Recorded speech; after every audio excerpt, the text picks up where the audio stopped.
teams obviously already firing their head coaches, maybe before the season even ended or right after the season ended. I would like to go through the open coaching vacancies and rank them.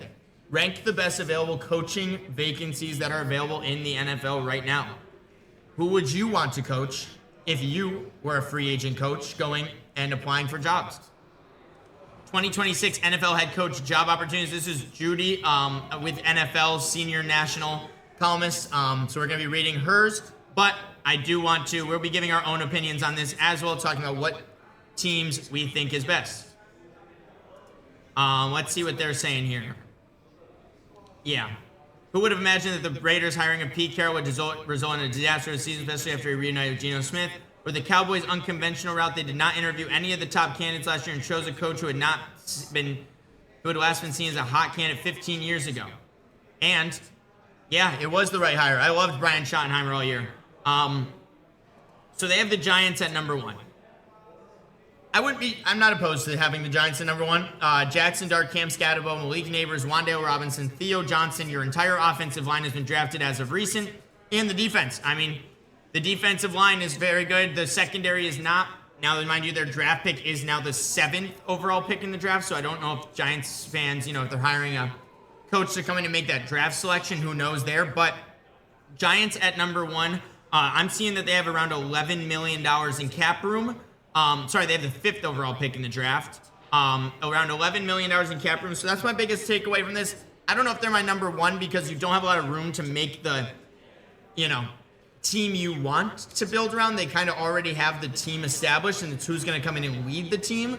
But I would say, yeah, they have Jackson Dart, they have Cam Scatterbo, they have that D-line. Brian Dable obviously out. I don't know if I'm going to put the Giants at 1.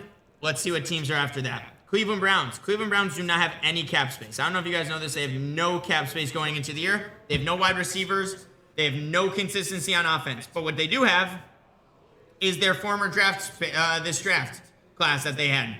Carson Schwarzenegger is probably going to win Defensive Rookie of the Year. Quinshon Judkins was fantastic for them when he played. Mason Graham came in the second half of the year and started playing great football. Harold Fannin out of Bowling Green played a great season, rookie year, for the Browns. The only problem is they have no money. So you're really banking on Shedeur Sanders or Deshaun Watson being good if you're the head coach next year. I think that this is Jim Schwartz's job to lose because of how dominant that defense was this year, specifically, obviously, Myles Garrett, Mason Graham, the cornerbacks. They made that cornerback trade with Jacksonville. Right now, I don't know if I'd have Cleveland this high. I don't think I would have Cleveland this high, just because it's the Cleveland Browns. But I understand why, because of their young rookie class, that you would be more excited about them. But I don't know. They have to find the really good guy to come in and change this game around, because if it's just Deion Sanders, we'll be seeing some interesting stuff. This has the Atlanta Falcons at number 3. Atlanta Falcons are in the same boat as the Cleveland Browns. They do not have any cap space. No cap space at all. And not only that, they also don't have their first-round pick. They traded their first-round pick to go get James Pierce in the offseason, which, mind you, I did like the trade in the moment, because Jalen Walker and James Pierce are both very good players, and I think both of them had good years. But not having the opportunity to take your own first-round pick, having the quarterback situation that's currently going on between Kirk Cousins and Michael Penix. Now, mind you, this team finished 8-9 with some of the worst coaching I've seen in recent history this season under Raheem Morris. And not only that, they have great pieces around the edges. Bijan, Drake London, who knows what's going to happen with Kyle Pitts in the offseason. A very solid offensive line, a solid defensive front. Cornerbacks you like, an A.J. Terrell, Xavier Watts. They don't have the first-round pick, which is definitely pushing them away, and they don't have cap space.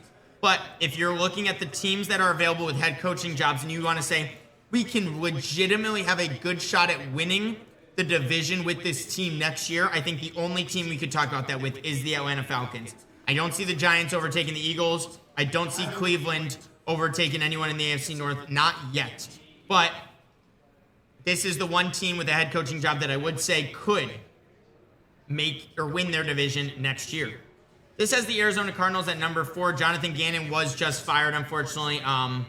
That one clip continues to go viral where his first talk with the team was like, who drove their car here? Who took the bus? Do you have that fire in your gut? And I was like, oh my God, that's the worst speech ever. But Kyler Murray is still there and owed $36.8 million next season, which is the worst part about this whole thing is what's going to happen with the quarterback room, right? Under Jonathan Gannon. But they do have great guys. Trey McBride, Marvin Harrison Jr., Michael Wilson, Trey Benson. Solid defensive players. They spent a lot of money this offseason. They only have $21 million in cap space during the offseason. Now, $21 million is enough to do something with it, but it feels like whoever they bring in as their head coach, this is going to be a bridge year for the Arizona Cardinals next year when they figure out what to do with Kyler Murray's $37 million contract. That will lead into the following year when I think the real showing of what that coach can do will show up once they get rid of Kyler Murray and reset that quarterback room. It's a tough decision to make, though, and I don't know if I'd want to come right in and make it, especially with how good that division is. All three of the teams in that division won more than 12 games. The Rams, the Niners, and the Seahawks. So it doesn't feel like the Cardinals are going to be good anytime soon. And even if they are, it's going to be very hard for them to compete with the better teams in that division.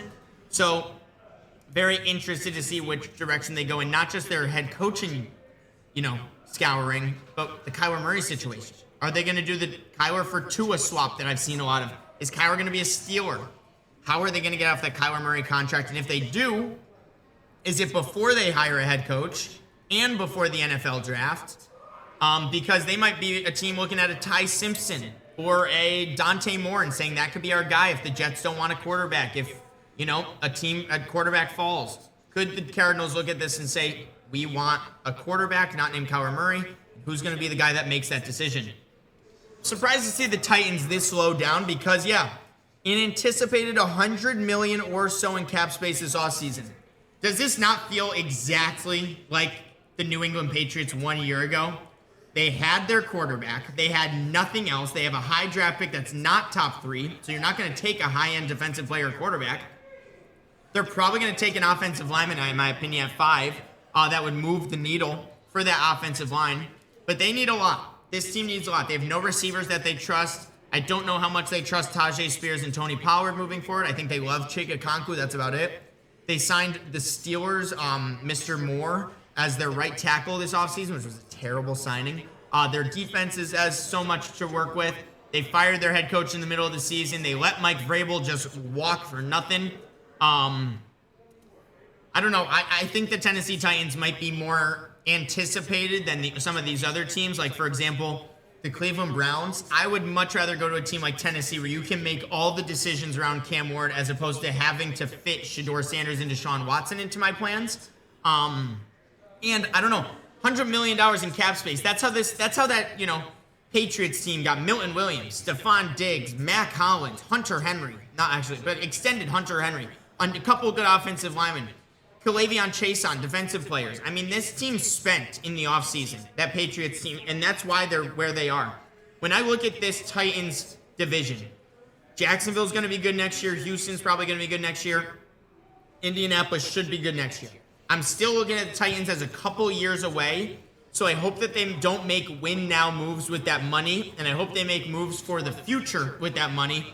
Don't try to pay guys until Cam Ward is situated as your guy. That is what I would say.